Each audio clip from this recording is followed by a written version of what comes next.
말씀 열왕기상 18장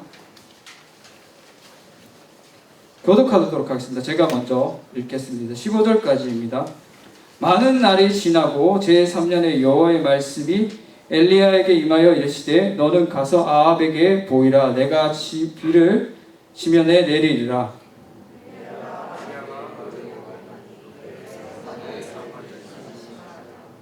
아합이 왕궁 맡은 자 오바댜를 불렀으니 이 오바댜는 여호와를 지극히 경외하는 자라.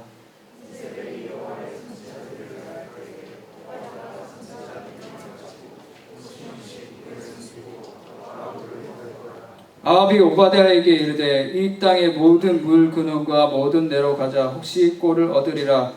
그리하면 말과 노새를 살리리니 짐승을 다 잃지 않게 되리라 하고,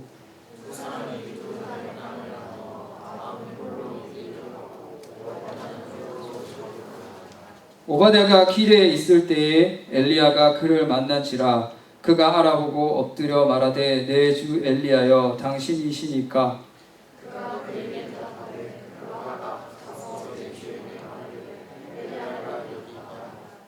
이르되 내가 무슨 죄를 범하였기에 당신의 종을 아합의 손에 넘겨 죽이게 하려 하시나이까.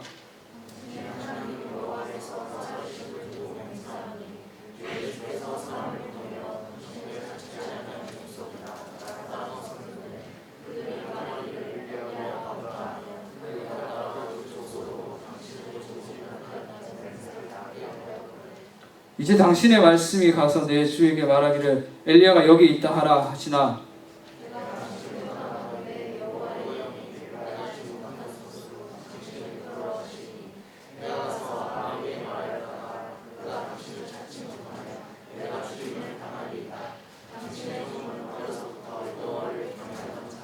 이세벨이 여호와의 선지자들을 죽일 때 내가 여호와의 선지자 중에 100명을 50명씩 굴에 숨기고 떡과 물로 먹인 일이 내 주에게 들리지 아니하였나이까.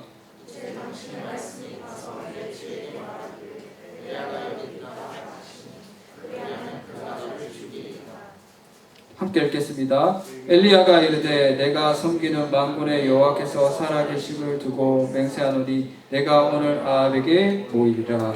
아멘. 잠시 받침대 좀 옮기겠습니다.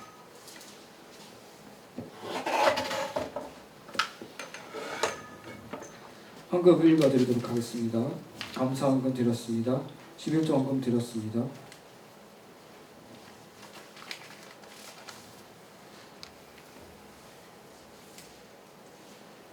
삶 가운데서도 힘든 가운데서도 하나님의 말씀을 붙들게 하소서.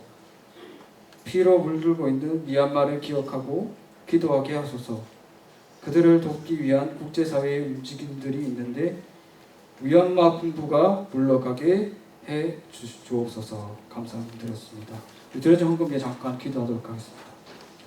사랑의 주님, 감사합니다. 오늘도 우리 청년들이 하나님 앞에 나와 이렇게 예물을 올려드립니다. 하나님 향기롭게 받아 주옵소서.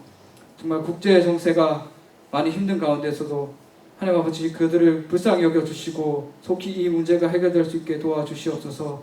평화롭게 해결될 수 있도록 하나님 더 이상 피 흘림이 없도록 하나님 간섭하여 주옵소서. 또한 이 땅의 많은 청년들이 또한 아버지 이 이웃과 세계 여러 나라를 위해 기도할 수 있도록 하나님 은혜를 부어 주시옵소서. 오늘 말씀 또한 하나님께 올려드립니다. 하나님 말씀하여 주시고 은혜 내려 주옵소서. 하나님 모든 것 의지하며 우리 예수님의 이름으로 기도드립니다. 아멘. 할렐루야. 오랜만이죠. 오랜만에 설교 오랜만에 준비하니까 진짜 적응이 안 돼가지고 힘들었어요. 그게 2주만 이렇게 해도 적응이 안 되더라고. 이상하게 있잖아요. 이상하게 그 처음에 들어왔을 때는 설교 차례 엄청 많았는데 이제 새로운 교육자님들 오시고 그래서 딱 되니까 2년차가 되니까 설교를 한 달, 3월달에 한 번 했어요. 한 번. 또 이제 내일이 있는데 그렇게 되니까 이렇게 준비하는 게 많이 어려워지더라고요. 계속 준비해야 돼. 자, 오늘 우리가 나눠볼 말씀의 제목은 하나님을 경외하는 사람입니다. 하나님을 경외하는 사람. 여기 우리가 열왕기상 18장에 어떤 인물이 나오죠. 오바댜라는 사람이 나옵니다. 오바댜라는 이름의 뜻은 어떤 뜻인가 하면 여호와의 종, 그런 뜻을 갖고 있습니다. 이 오바댜라는 사람은 이 아합 왕조에서 국내 왕궁을 총괄하는 내무 대신이었습니다. 엄청 높죠. 지금으로 치면 국무총리급이었습니다. 국무총리, 왕 바로 밑에 국무총리, 엄청 높은 사람이었습니다. 그런데 우리가 여기 아합 왕이나 오바댜나 엘리야가 등장을 하는데 우리가 주목해야 될 것은 이런 사람들의 모습이 아니고, 사람들이 아니고 하나님께서 이 사람들을 통해서 뭘 전달하려고 하는가입니다. 성경 전체가 다 그래요. 성경 관점이 그 사건과 그 사람을 통해서 하나님이 뭘 말씀하려고 하는가, 우리가 주목해야 할 것이 바로 그거라는 거예요. 포커스는 온전히 하나님께 있다는 겁니다. 이 열왕기상 18장을 통해서 하나님이 하시는 말씀이 뭔가, 거기에 포커스를 맞춰야 된다는 거죠. 이 열왕기상의 배경이 되는 나라는 북이스라엘이라는 나라인데, 북이스라엘이니까 북쪽에 있겠죠. 이게 어떻게 나눠졌는가 하면 솔로몬 사후에 솔로몬의 아들이 정치를 잘못한 거예요. 그래가지고 10개 지파가 속이 상해가지고 우리는 우리대로 나라를 만들겠다. 북쪽으로 갔어. 밑에는 다 유다 지파가 있고, 그 솔로몬이 유다 지파였으니까. 그래가지고 북쪽에 10개 지파, 아래쪽에 남유다 2개 지파, 남유다랑 베냐민 이렇게 해갖고 나눠지게 된 거예요. 그리고 이 북쪽 이스라엘이 가진 가장 큰 특징이 뭔가 하면, 다른 거 다 놔두고 제일 첫 번째 특징이 뭔가 하면 하나님이 안중에도 없는 나라다. 하나님이 안중에도 없는 나라다. 10개 지파면 원래 야곱의 후손 아닙니까? 12개 지파 중에 10개 지파니까 관계가 같이 나왔잖아. 그런데도 불구하고 하나님은 안중에도 없는 겁니다. 세상에 수많은 죄들 있죠. 죄들 얼마나 많아요. 죄들 진짜 각양각색의 죄가 있는데, 이 죄를 다 합한 것보다 이 한 가지 죄가 더 큽니다. 무슨 죄인가 하면 하나님이 안중에도 없는 거. 이게 모든 죄악의 근본이 됩니다. 모든 죄 위에 있는 거죠. 모든 죄. 하나님이 안중에도 없으니까 어떻게 돼요? 하나님의 말씀이 들리지 않아요. 하나님이 없으니까, 인생에. 여기 북이스라엘 초대왕이 어떤 사람인가 하면 여로보암이라는 왕인데, 이 초대 왕이 어떤 마음을 갖고 있었는가 하면, 이 사람이 하나님이 안중에도 없으니까 오로지 권력에만 관심이 있었어요. 권력에 관심이 있어가지고 사람들이 나를 어떻게 생각할까? 내가 힘을 가져야지. 저 권자를 가져야지. 그래가지고 어떻게 했는가 하면, 북쪽하고 남쪽하고 갈라졌잖아요. 원래 이 한 나라, 이스라엘이라는 나라는 하나님이 세우신 국가입니다. 그렇기 때문에 하나님이 통치하는 이 제사가 나라의 존폐를 좌우하는 굉장히 중요한 거예요. 그런데 이 제사를 드릴 수 있는 예루살렘 성전이 어디에만 있다고? 남유다에만 있는 거예요. 근데 분단됐는데 자꾸 백성들이 거기 제사하러 갈락하니까 못 가게 막고 여로보암이 다른 산당을 지어요. 하나님이 거기 지으라고 얘기도 안 했는데, 그러니까 여러 성전하고 비슷한 걸 짓죠. 사마리아라는 곳에서 지어요. 짓고 나서 제사장도 될 수 없는 사람을 자기가 임의대로 제사장으로 뽑아서 비슷하게 하는 거야. 뭐죠? 흉내내는 거야. 예루살렘 성전을. 하나님이 좋아하시겠어요? 좋아 안 하시겠어요? 안 좋아하시지. 하나님 하라고 한 것도 아닌데. 오늘 한국에 그런 게 내가 엄청 많죠. 십자가 얼마나 많아. 저는 죽어도 하나님이 개척 하락하기 전까지 죽어도 안 할 겁니다. 죽어도 안 해. 하나님 하락하지 않은 거지. 죽을 때까지 부목 써야지. 다니면 내가 힘들어요. 그래가지고 북이스라엘이 보통 그렇게 된 거야. 초대왕이 그 모양이니까 그 밑에 왕들이 어떻게 해요? 다 악한 짓을 하는 거야. 다 악한 짓을 하는 거야. 그래서 이제 나라가 그 모양이 된 거예요. 하나같이 약했어요. 이 하나님 없다는 것을 다른 말로 뭐라고 얘기하는가 하면 하나님을 경외하지 않는다라는 거죠. 하나님을 경외하지 않는다. 하나님 두렵지가 않는다. 하나님 없으니까. 예수님께서도 비유를 통해 말씀하셨는데 누가복음 18장 2절에 보면 그렇게 나오잖아요. 어떤 도시에 불의한 재판관이 있었는데 이 사람은 하나님을 두려워하지도 않고 사람을 무시하는 사람이더라. 이 사람 최악인 거야. 하나님도 없고 사람들도 무시하고 최악인 거죠. 그 불의한 재판관. 북이스라엘 왕조가 그랬다는 거예요. 우리는 이런 상태를 가벼이 여겨서는 안 됩니다. 왜냐하면 사람들 대다수 99%가 이런 상태에 있어요. 하나님이 안중에도 없어. 인생에. 하나님 없이 인생이 그냥 살아가요. 제가 요즘 대신방 기간이라서 전화 신방을 자주 하는데, 그러니까 장결자가 전화를 안 받아요. 청년들이 전화를 안 받으니까 부모님한테 전화를 해요. 부모님들이 전화하면 어떤 고민을 많이 털어놓는가 하면, 자기 아들이 모태신앙인데 어렸을 때부터 많이 컸어요. 세례도 받고 다 했어. 근데 주일에 한 번만 딱 예배 드리고 간대. 공예배 아예 안 나오는 경우도 있고. 그래서 엄마가 계속 얘기를 하는 거야. 너 예수 믿어야 된다. 그러면 애가 어떻게 얘기하는가 하면, 엄마 나는 예수 믿어요, 이렇게 얘기한대요. 이건 대단히 착각하는 거예요. 주일 예배 딱 한 번 드리고 집에 가는데 예수 믿는다고 착각하는 거예요. 모태신앙에서 자기가 그렇게 생각하고 있는 거죠. 하나님이 없어, 인생에. 그런 아들이 어떻게 사는 줄 아세요? 인생의 위기 때마다 하나님 찾지 않아요. 왜? 하나님이 없으니까. 이거 무슨 소리죠? 여기서 하는 소리가? 딴 데서 하는 소리. 칼빈은 이런 상태를 뭐라고 얘기하는가 하면 전적인 타락이라고 얘기합니다. 완전히 타락해버린 인간은 온전히 지각의 대상이 영적인 것이든 육적인 것이든 할 수 없고, 지각해도 아름다운 것을 아름답다고 여기지도 못하고 올바른 평가를 내릴 수 없으며 어떤 것을 행할 능력도 없다.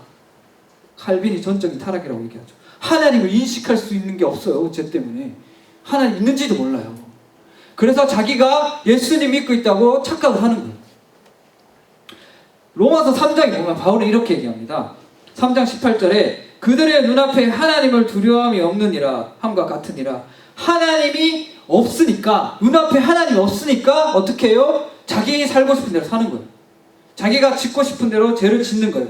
하나님 의식하지 않는 삶. 그런데 하나님을 경외하는 사람은 어떻게 돼요? 하나님이 살아계시고 내 앞에 계시니까 하나님 보고 있다는 게 의식돼. 그러면 어떻게 살아요? 하나님 바라보고 있으니까 함부로 못 사는 거예요. 하나님 무서워할 줄 아는 거죠. 하나님 없이 살면 서슴없이 삽니다. 남들이 안 보면 모른다고 생각해. 하나님 다 보고 있는데. 위선적으로 사는 거예요. 북이스라엘 왕조가 그랬다는 거죠. 하나님 힘으로 세워진 나라가 타락하니까 이렇게 되는 거예요.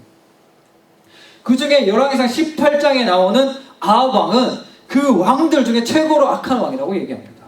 열왕기상 16장 30절부터 33절에 보면 제가 읽어드리도록 하겠습니다. 오므리의 아들 아합이 그의 이전의 모든 사람보다 여호와 보시기에 악을 더욱 행하여 느밧의 아들 여로보암의 죄를 따라 행하는 것을 오히려 가볍게 여기며, 초대왕이 죄를 지은 걸 더 가볍게 여긴다고. 더 심했다는 거예요. 아합이. 사마리아에 건축한 바알 신전 안에 바알을 위하여 제단을 쌓았으며 또 아세라상을 만들었으니 그는 그 이전에 이스라엘 모든 왕보다 심히 이스라엘 하나님 여호와를 노하시게 하였더라. 열왕기상 18장에 나오는 오바댜라는 사람이 그 내무 되시고 있는 왕, 모시고 있는 왕이 이 정도로 악했다는 거예요. 그래서 그때 그 아합 왕의 와이프, 여왕 되는 이세벨이라는 사람이 하나님 믿는 선지자를 다 잡아다 죽였어. 자기는 바알을 숭배하니까. 자기 입장에는 이단인 거예요. 하나님 섬기는 사람들이 막 죽이는 거예요. 막 죽이는 속에 그 나라에 기근이 임합니다. 하나님이 엘리야더러 가뭄이 있을 거라고 선포하라고 엘리야가 가서 선포를 해. 그래서 그 엘리야가 나와서 가뭄을 선포하고 3년 동안 비가 안 내리니까 나라 전체에서 그 엘리야를 완전히 대역죄인으로 몰아가는 거예요. 이 나라를 망하게 한 장본인이다. 그 와중에 분노가 일어나니까 가뭄이 들으니까 농사가 안 되죠. 먹을 게 없어요. 먹을 게 없으니까 사람들의 분노가 어디로 그치냐? 하나님을 믿는 사람들한테. 그러니까 어떻게 해요? 하나님 믿는 사람들을 잡아다가 막 죽이는 거예요. 그래서 오바댜가 하나님을 경외하는 사람이니까 어떻게 해요? 그 신하로 있지만 몰래 몰래 선지자들을 빼돌려서 동굴에 숨겨갖고 먹을 것을 갖다 주고 있는 실정이 있어요. 열왕기상 18장입니다. 여기 나라가 얼마나 타락했는가 보면 열왕기상 18장 21절에 엘리야가 갈멜산에 올라가고 바알 아세라 선지자들하고 대결하기 전에 선언합니다. 하나님이 정말 여호와 하나님이 신이시라면 내 편에 서라. 하나님을 따라라. 그러니까 아무도 대답을 안 해. 아무도 대답을 안 해. 그게 나라의 상태였다는 거예요. 하나님 믿지 않는 거야. 하나님 믿지 않으니까 어떻게 돼요? 나라 전체에 기근이 임해. 먹는 것, 눈에 보이는 것도 마찬가지지만 영적인 기근이 임합니다. 하나님을 경외하지 않으면 영적인 기근이 오는 거예요. 왜? 하나님이 근원이니까. 우리가 풍족하게 되는 거는 하나님이 있어야 되는 거예요. 하나님이 주셔야 되는 거야. 여기서 하나님을 안중에 두지 않는다고 할 때 하나님을 단순히 그냥 머릿속에 그냥 지식처럼 생각하고 있는 게 아니에요. 여기서 보면 엘리야가 등장하잖아요. 엘리야가 빛나게 보이는 이유가 있습니다. 엘리야가 왜 빛나냐? 엘리야가 뛰어난 사람이라서 그런가? 아니에요. 엘리야가 뭔가 능력이 많아서 그런가? 아니에요. 이 당시에 영적인 기근이 가뭄 사막 같은 상태에서 성경이 뭐라고 얘기하는가 하면 우리 한번 읽어볼까요? 18장 1절 시작. 많은 날이 지나고 제3년에 여호와의 말씀이 엘리야에게 임하여 이르시되 너는 가서 아합에게 보이라. 내가 비를 지면에 내리리라. 아멘. 뭐죠? 하나님의 말씀이 엘리야에게 임한 거야. 그래서 눈부신 거야. 엘리야 앞에는 하나님이 계시는데 다른 사람은 안중에 넣는데 하나님 앞에 계시니까 말씀이 들리는 거야. 다른 사람은 안중에 넣잖아요. 그래서 엘리야가 눈부시게 빛나는 거예요. 엘리야도 마찬가지였습니다. 하나님을 경외하는 사람이었어요. 하나님 앞에 하나님 다 있으니까 하나님 앞에 말씀을 듣고 전달하잖아요. 이 엘리야 앞에 있는 하나님이 여러분의 하나님이 되시기를 주님의 이름으로 축원합니다. 하나님을 경외하는 사람 본문에 또 한 명 있죠. 우리가 처음에 읽었던 아합왕의 내무 대신이었던 오바댜라는 사람입니다. 18장 3절에 보면 아합을 어떻게 소개하는가 하면 아합이 왕궁 맡은 자가 내무 대신인 거예요. 오바댜를 불렀으니 이 오바댜는 여호와를 지극히 경외하는 자라. 옛날 성경에는 어떻게 쓰여 있는가 하면 크게 경외하는 자다 이렇게 나와 있어요. 근데 굉장히 이상하죠. 내무 대신으로 있는데 왕은 완전히 우상 숭배하고 있는데 바로 국무총리가 하나님 엄청 모시고 살아요. 그러면 들키면 어떻게 되죠? 바로 이거야. 바로 이거죠. 죽어. 그 와중에서도 선지자들을 이렇게 몰래 이렇게 살리려고 동굴에 숨겼잖아요. 그는 이 경외에 대해서 간략하게 설명을 드리면 어떤 건가 하면 이게 거룩한 두려움입니다. 거룩한 두려움. 두려움하면 무섭고 두렵다 하면 부정적으로 보이잖아요. 이건 그런 부정적인 게 아니에요. 긍정적인 거. 여러분이 진짜 조금 했을 때 아버지 무섭잖아요. 아버지가 엄할 때 있잖아요. 그런 두려움. 아버지가 날 사랑하는데 아버지가 내가 잘못하면 아버지가 혼내키고 그렇잖아요. 그런 두려움이 긍정적인 두려움.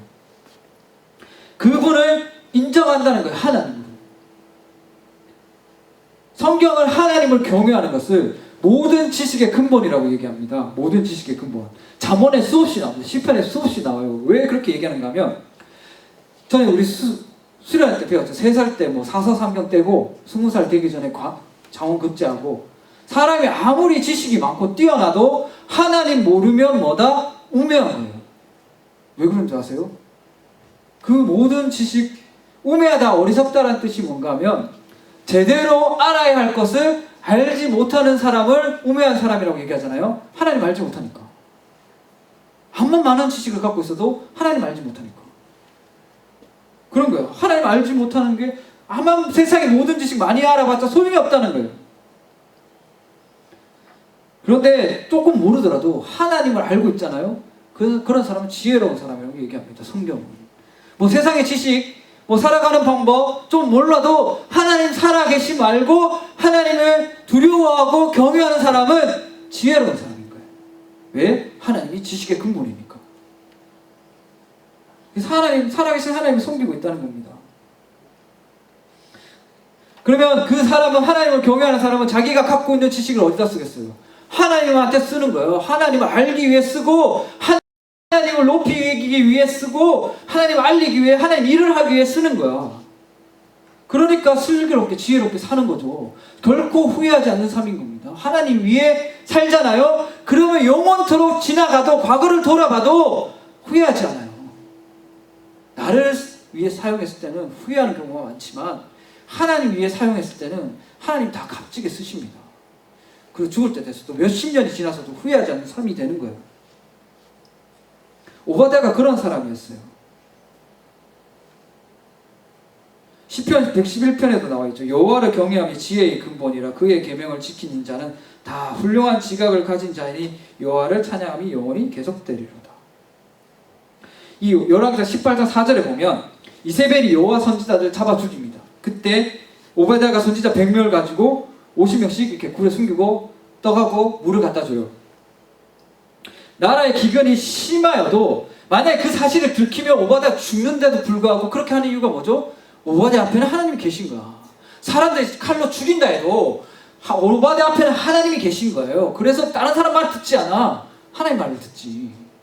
자기 직분, 자기 목숨 다 내려놓고 하나님 따라가는 거예요. 그런데 이 사람이 사람이기 때문에 약한 면도 많이 있어요. 약한 면도. 염려하는 부분, 두려워하는 부분. 어떤 면인가 하면 나중에 얘기해 드릴게요. 내용 얘기할 때 그런 약한 면이 나옵니다. 그리고 이 오바댜가 걸어가는 인생의 길이 하나님을 경외하는 길이기 때문에 다른 길이에요. 아합하고 완전 다른 길이에요. 아합의 안중에는 하나님이 없잖아요. 이렇게 사는 인생이 다르다라는 것을 성경은 이렇게 표현합니다. 우리 함께 읽어볼까요? 6절입니다. 시작. 두 사람이 두루 다닐 땅을 나누어 아합은 홀로 이 길로 가고 오바댜는 홀로 저 길로 가니라. 아멘. 무슨 뜻이냐? 하나님을 경외하는 것이 두 사람이 길을 가다가 조금씩 달라서 같이 가다 그런 게 아니에요. 완전히 길이 방향이 다르다는 거예요. 아합은 이쪽으로 가고 오바댜는 이쪽으로 가고 완전 다르다는 거예요. 성경 그걸 얘기하고 있는 거예요. 이런 부분이 많이 나옵니다. 성경에. 노아의 삶도 그랬습니다. 노아의 삶을 예수님께서 인용해가지고 마태복음 24장에 뭐라고 얘기하시는가 하면 홍수전에 노아가 방주에 들어가던 날까지 사람들이 먹고 마시고 장가들고 시집가고 있으면서 홍수가 나서 그들을 다 멸하기까지 깨닫지 못하였으니 인자의 임함도 이와 같으니라. 그런데 노아는 어떻게 살았냐고 히브리서 11장에 이렇게 얘기합니다. 믿음으로 노아는 아직 보지 못하고 일의 경고하심을 받아 경외함으로 방주를 예비하여 그의 집을 구원하였으니 이로 말미암아 세상을 정죄하고 믿음을 쫓는 의의 후사가 되었느니라. 아멘. 노아의 삶이 완전 다른 사람들하고 다른 삶이었다는 거예요. 하나님을 경외하는 사람. 경외함으로 방주를 예비했다고. 세상 멸망 가운데서 하나님을 경외하는 사람은 살아남는 거예요. 여러분 나중에 주님 오시잖아요. 하나님 경외하는 사람은 주님 오신 거 바로 알아. 그냥 노아처럼. 왜? 매 순간 매번 하나님 보고 있었으니까. 막 내가 딴짓하다고 예수님 오고 예수님 왔네 뭐 이벤트 터뜨리지 않는 줄 아세요? 그렇게 안 해요. 도둑같이 임한다고 그랬어요. 하나님은. 주님은. 도둑같이 임할 때 아는 사람들, 슬기로운 처녀들, 다섯 처녀들, 기름을 예배하는 사람들. 하나님을 경외하는 거예요. 오바댜이 길을 가다가 엘리야 만납니다. 이때 약한 모습이 나옵니다. 이 18장에 보면 내용에 보면 오바댜가 이제 길을 가다가 엘리야를 만나요. 엘리야 만났을 때 심정이 어땠을까요? 굉장히 복잡합니다. 왜냐하면 엘리야라는 사람은 1급 거의 수배자, 국가에서 눈을 불을 켜고 잡으려고 하는 사람, 그런 사람 만났는데 그때 하나님 믿는 사람이 별로 없었어요. 근데 오바댜는 숨기면서 자기가 믿고 있었잖아요. 근데 엘리야 만나면 어떻게? 반갑잖아. 근데 반가움보다 더 복잡한 게 뭔가 하면 이 나라의 환란한 상태, 급박한 상태에 있었다는 거예요. 그 상태에서 엘리야가 뭐라고 얘기하는가 하면 오바댜한테 이렇게 얘기합니다. 내가 여기 있으니까 아합한테 가서 내가 여기 있다고 얘기해라. 그러니까 오바댜가 뭐라고 얘기하는가 하면 무슨 억한 심정이 있어가지고 나한테 그 일을 시키냐고. 만약에 내가 엘리야 여기 있는 거 왕한테 가고 아합한테 가고 엘리야 여기 당신이 여기 있다고 했을 때 엘리야 당신이 없으면 어떡할래? 다시 왔는데 아무도 없어. 그럼 난 죽는 거다. 게다가 나라에서 온 혈안이 돼서 찾고 있는데 아무도 못 찾았는데 내가 알려서 나만 알고 있어가지고 알린다면 사람들이 나 의심하지 않겠냐. 근데 나 그래서 또 죽는다. 그렇게 고민하는 거예요. 그런데 여기서 오바댜가 걱정하고 염려했는데 왜 걱정하고 염려했는가 하면 특이한 부분이 나옵니다. 어디인가 하면 보통 엘리야한테 그렇게 얘기하면 엘리야를 신뢰 못해가지고 내가 못 가겠다 이렇게 의도같이 보이잖아요. 그게 아니에요. 뭐라고 얘기하는가 하면 우리 말씀 한번 찾아볼까요? 열왕기상 우리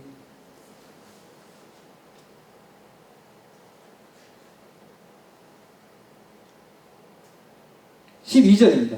18장 12절 시작. 내가 당신을 떠나간 후에 여호와의 영이 내가 알지 못하는 곳으로 당신을 이끌어 가시리니 내가 가서 아합에게 말하였다가 그가 당신을 찾지 못하면 내가 죽임을 당하리이다. 당신의 종은 어려서부터 여호와를 경외하는 자라. 아멘. 뭐라고 얘기하죠? 여호와의 영이 엘리야를 끌어다가 다른 데 갈까봐 걱정된다. 무슨 말인가 하면 여기서 오바댜가 얼마나 하나님을 경외하는지 생각할 수 있습니다. 무슨 뜻인가 하면 내가 하나님을 예측할 수 없는 거예요. 얘가 하나님이 엘리야를 데리고 가실 수도 있다는 거예요. 이런 사람이 진짜 하나님 경외하는 사람입니다. 내 뜻과 다를 수 있다는 거, 하나님 뜻이. 그거 오바댜는 알고 있었다는 거야. 이거 하루 이틀 하나님을 경험해서 아는 거 아닙니다. 내 뜻과 하나님의 뜻 다르다는 거. 하나님이 당신을 딴 데 데리고 가면 난 이제 죽은 거예요. 죽은 거. 당신 여기 있다가 알렸다가는 하나님이 당신 다른 데 데리고 갔을 때 난 어떡합니까? 그 얘기를 하고 있는 거예요. 엘리야한테. 이런 장면이 신약에서도 나오죠. 어디서 나옵니까? 예수님이 겟세마네에서 기도할 때 내 뜻대로 하지 마옵시고 아버지 뜻대로 하옵소서. 이 잔을 옮겨달라고 했을 때 우리 하나님을 경외하고 하나님 인정하는 사람은 내가 하기 싫더라도 하나님이 하시고자 하면 그냥 받아들여요. 그냥 받아들여. 오바댜가 지금 그 말 하고 있는 거야. 엘리야 만약에 그 자리에 없으면 자기 죽는데 하나님의 영이 당신을 다른 곳에 데려가면 나는 죽습니다. 그렇게 얘기하는 거예요. 그렇습니다. 하나님을 경외한다는 것은 성령님의 이끌림대로 살아간다는 것을 의미합니다. 우리 있잖아요. 우리 안에 죄가 엄청나게 튀어나오기 때문에 틈만 나면 하나님한테 도망가려고 합니다. 틈만 나면 하나님 가리려고 합니다. 하나님하고 관계없이 하고 하나님하고 이제 같이 안 지내려고 합니다. 그럴 때마다 어떻게 하는가 하면 성령님이 우리를 붙잡는 겁니다. 성령님이. 갈라디아서 5장 16절에 이렇게 나옵니다. 내가 이르노니 너희는 성령을 따라 행하라. 그리하면 육체의 욕심에 이르지 아니하니라. 육체의 소욕은 성령을 거스르고 성령 육체를 거스르냐니 이 둘이 서로 대적함으로 너희가 원하는 것을 하지 못하게 한다. 너희가 원하는 걸 하지 못하게 한다. 여러분 신앙생활 하다가 내가 하고 싶은 대로 다 하고 살잖아요. 그 사람 예수님 믿는 사람 아니야. 오교구 이상호 목사님 이렇게 얘기했어요. 전에 설교 때 본성을 거스르라고. 원래 성령 충만하잖아요. 그러면 이게 하나님 뜻인 거 알아먹어가지고 내가 저거 하기 싫은데 해요. 내가 하고 싶은 대로 사는 게 무슨 신앙생활이야. 그거 신앙생활 아니에요. 하나님 경외하면 하나님이 뭘 원하는가 그걸 알아야 되지. 내가 이거 하기 싫더라도 하나님 원하시니까 하는 거야. 그게 진짜 성령의 사람이고 하나님을 경외하는 사람입니다. 근데 내가 하고 싶은 대로 살잖아요? 그러면 신앙이 성장이 없어. 결국에는 내가 하고 싶은 대로 사는 거 하나님 없이. 여러분 하나님의 I love you라는 책 봤습니까? 윤정희 사모 아세요? 윤정희 사모님이랑 계세요. 나중에 유튜브 쳐보세요. 이분이 목사님 사모님인데 유산 4번 했어요. 유산 4번, 여자가 유산 4번 하면 거의 우울증이 옵니다. 너무 힘들어가지고 아이를 갖고 싶은데 유산 4번 했어. 그래서 기도했어요. 하나님한테. 그러니까 하나님이 어떤 마음 주신가 하면 입양하라. 그것도 정상적인 아이를 입양하라는 게 아니야. 진짜 부모한테 버림받았네. 몸에 장애가 있어가지고 모자라는 데가 있어. 정신적인 장애, 육체적인 장애, 그런 장애 갖고 있는 아이들이 어렸을 때 부모가 버렸어. 그러면 어떻게 돼요? 애가 심리적으로 이상합니다. 정서적으로 불안합니다. 우리 그 분야에 계시는 분들 아시잖아요. 부모가 아무리 어린 아기라도 부모의 버림받은 건 알아요. 자기가. 어떤 아이를 입양했는가 하면 태어날 때 다리가 이게 안짱다리 아시죠? 안짱다리 휘어가지고 바깥으로 이렇게 되는 거. 안짱다리. 그리고 IQ 60도 안 돼가지고 말도 못하는 애. 그리고 불안 증세라 그래가지고 부모님한테 버림받아가지고 어른들하고 떨어지면 무조건 소리치고 우는 아이. 그런 아이들 입양하는 거야. 하나 둘씩. 12명 입양했습니다. 12명. 처음에 이런 일이 있었어요. 아이가 떨어지면 울고 악에 받쳐 울어요. 여러분 아이가 울 때 악에 받쳐 우는 소리 들어봤죠? 그럼 진짜 괴롭습니다. 이 안에 분노가 솟구쳐요. 그런 아이가 있었어. 그런 아이를 가서 계속 기도하면서 이렇게 계속 사랑으로 이렇게 케어해야 되는 거죠. 사모님이. 그렇게 아이를 품으면서 기도하면서 키웠는데 유치원에 발표할 때 가서 아이가 이러는 거야. 엄마 나쁘다고 소리쳤어요. 사람들 앞에서.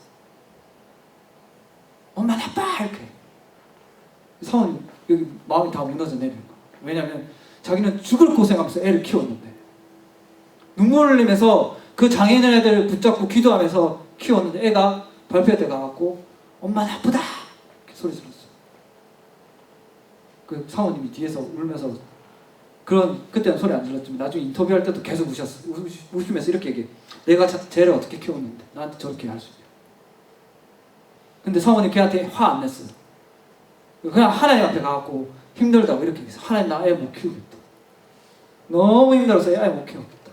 그때마다 하나님 계속 만져주는 거예요. 사모님. 그리고 보여주셨대요. 이 세상의 모든 인간들이 하나님한테 대하는 걸 사모님보다 더한 거야.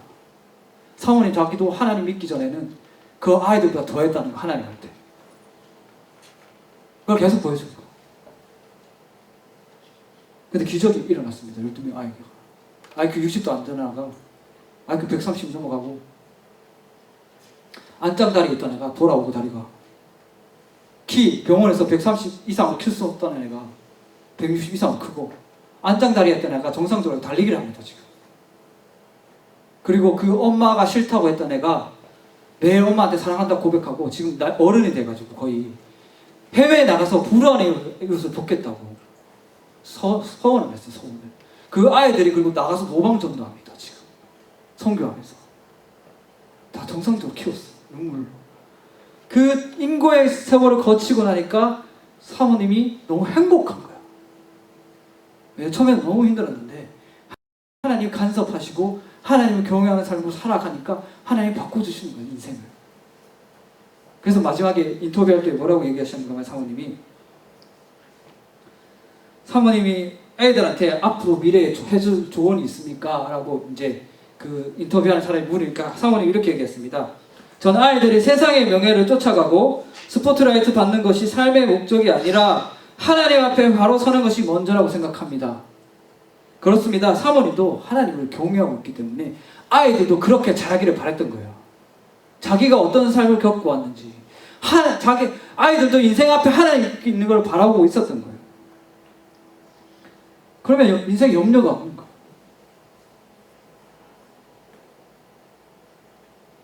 사모님이 그 하나님의 뜻을 따라 아이를 훌륭하게 키워낼 수 있잖아요. 여기 나온 오바댜도 마찬가지였습니다. 한 인간으로서 염려와 불안이 많았잖아요. 엘리야한테 어떻게 내가 당신 말을 전합니까? 그렇게 방문했잖아. 이세벨을 죽인다고 하니까 엘리야도 똑같지 않습니까? 엘리야도 850명한테 이겼지만 이기고 나서 이세벨이 죽인다고 하니까 바로 몇백 킬로나 도망갔던 사람이 동굴에 숨었어. 그렇게 연약했던 사람들이 다시 회복되고 일어서고 승리를 외치는 이유가 뭔가? 하나님을 경외하기 때문에 그래요. 하나님이 이렇게 세워주는 거야 다시. 말씀을 맺겠습니다. 하나님 경외하는 삶, 하나님 의식하는 삶은 결코 패배함이 없습니다. 실패함이 없습니다. 하나님은 실수하지 않기 때문입니다. 다른 사람 눈이 아니고 다른 사람 눈을 의식하는 게 아니고 하나님의 눈을 의식하십시오. 그리고 날마다 눈앞에 보이는 환경과 내가 가진 조건과 내가 하고 싶은 대로 살아가지 마시고 하나님께 물으시고 하나님의 뜻에 따라 살아가기를 소원합니다. 육체의 소욕 앞에 하나님의 영을 구하는 삶이 되시기를 주님의 이름으로 축원합니다. 우리 기도하겠습니다. 우리 찬양하고 나서 기도하도록 하겠습니다.